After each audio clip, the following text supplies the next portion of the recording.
প্রত্যেকদিন সকালে উঠে আজকে কি রান্না করব নিয়ম হবে। তো প্রত্যেক দিনই এই রুটিনটা থাকে কিভাবে রান্না করব। তো হ্যালো এভরিওয়ান, কি খবর, কেমন আছেন সবাই? আই হোপ সবাই ভালো আছেন। তো কাছে যেখান থেকে আজকের এই ভিডিওটি দেখছেন, আশা করছি আজকের ভিডিওটি ভালো লাগবে। তো পুরো ভিডিওর সঙ্গেই থাকুন, আর ভালো লাগলে আমার চ্যানেলটিকে একটা লাইক করে দেবেন আর সাবস্ক্রাইব করে আমার চ্যানেলের পাশে থাকবেন। তো আজকে 12 ভাজা খেতে হয়, আজকে সংক্রান্তি, সেজন্য 12 ভাজা কেটে নিচ্ছি। তো এই 12 ভাজাটা খেতে খুবই ভালো লাগে আমার থেকে, শুধু এই 12 ভাজা দিয়ে ভাত মাখিয়ে গরম ভাতের সাথে খুবই ভালো লাগে। আর 12 ভাজার তো 12 রকম সবজি থাকে, তো এই সবজিগুলো মিক্স করে একটা ভাজি আজকে সংক্রান্তির দিনে। তো গ্রাম বাংলায় প্রচলিত অনেক নিয়ম নীতি আছে, তো এই নিয়মের মধ্যে আজকে একটা নতুন নিয়ম, মানে পুরাতনী নিয়ম, তো সেটা আমরা এই বংশ পরিক্রমায় আমরা সবাই করে থাকি এই নিয়মগুলো। তো যাই হোক, এদিকে সকালবেলা রান্না বান্না চলে এসেছি। তো এখন বাজে বেলা 11টা। তো এখন থেকে আপনাদের সাথে নিয়ে ভিডিওটা শুরু করলাম। তো গরমের দিনে এতটা গরম পড়ছে, তো অন্য কাজ করতে ভীষণ কষ্ট হচ্ছে। অফ ক্যামেরায় যেটুকু কাজ সবগুলো করে নিচ্ছে, ক্যামেরাটা ধরে হচ্ছে না।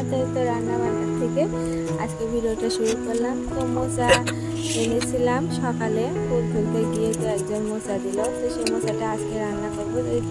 ধুয়ে দিই ফ্রিজে, তাহলে গাবায় যাবে, সেজন্য মোচাগুলো কেটে নিচ্ছি। আর মোচা কাটার ফলে যে আমার হাতটা অনেকটা কালো হয়ে গিয়েছে, আমি লেবু দিয়ে হাতটা পরিষ্কার করে নিচ্ছি। তো একটু লেবু দেওয়ার ফলে কালো যেগুলো ছিল সব উঠে গেল। আর আমার অনেকটা ভালো লাগছিল যে এত তাড়াতাড়ি আমার হাত থেকে এই কালোগুলো উঠে গেল। তো মনেই থাকে না এই লেবুটা দেওয়ার, তো তাড়াহুড়ো করে কাজ করি। তো সবজিগুলো কেটে নিয়েছি, এবারে যে মাছগুলো কেটে নেবো। আর বাটা মাছগুলো অনেকটা তাজা আর সুন্দর। তো মাছগুলো কাটা হয়ে গেছে, তো এবারে লবণ মাখিয়ে আমি রেখে দিয়ে আমি চুলাটা ধরিয়ে রান্নায় চলে আসবো। তার আগে আমি রেডি করে ভাতটা দিয়ে নেব। আর এইদিকে আমি সেদ্ধ করে নিব এই যে মোচাগুলো। তো গ্যাসে আমি মোচাগুলো দিয়ে দিলাম সেদ্ধ করার জন্য। কড়াইতে যদি দিই তাহলে রান্না করতে অনেকটা দেরি হয়ে যাবে, সেই জন্য আমি মোচাটা গ্যাসে তুলে দিলাম। আর এইদিকে চুলায় আমি মাছ ভেজে, মাছের ঝোল, বাড়ি ভাজি এগুলো করে নেব, তারপরে মোচার ঘন্টটা করবো। তো বন্ধুরা, এতক্ষণ যারা আমার ভিডিও চলে এসেছেন, প্লিজ একটা লাইক করে দেবেন, আর ভালো লাগলে সাবস্ক্রাইব করে আমার চ্যানেলের পাশে থাকতে পারেন। আর যারা ফেসবুক থেকে দেখবেন, আমার চ্যানেলটিকে লাইক এবং ফলো করে দেবেন, শেয়ার করে দেওয়ার অনুরোধ জানাচ্ছি। আর এতটা গরম পড়েছে, তো আমার অবস্থা নাজেহাল, দেখে তো বুঝতেই পারছেন। কিন্তু আমার কথা বলবো না, প্রতিটা মানুষের গরমে অসহ্য লাগছে আর কোনো কাজকর্ম করতে ইচ্ছা করছে না। কিন্তু প্রতিটা গৃহিণী তো রান্না বাড়া এগুলো করতেই হবে, তো তাদের তো মাপ নেই। এদিকে মাছের ঝোলটা হয়ে গেছে, এবারে আমি 12 ভাজাটা করে নিচ্ছি।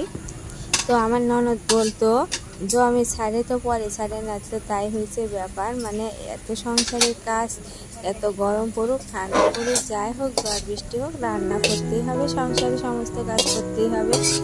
সেই তো গরমের মধ্যে আজকে 3 পদের রান্না করলাম। তো মোচার ঘন্টটা হয়ে গেছে, আর এই মোচাটা খেতে অনেকটা ভালো হয়েছিল। তো এই রেসিপিটা আমার সীমা রান্নাঘর চ্যানেলে পেয়ে যাবেন।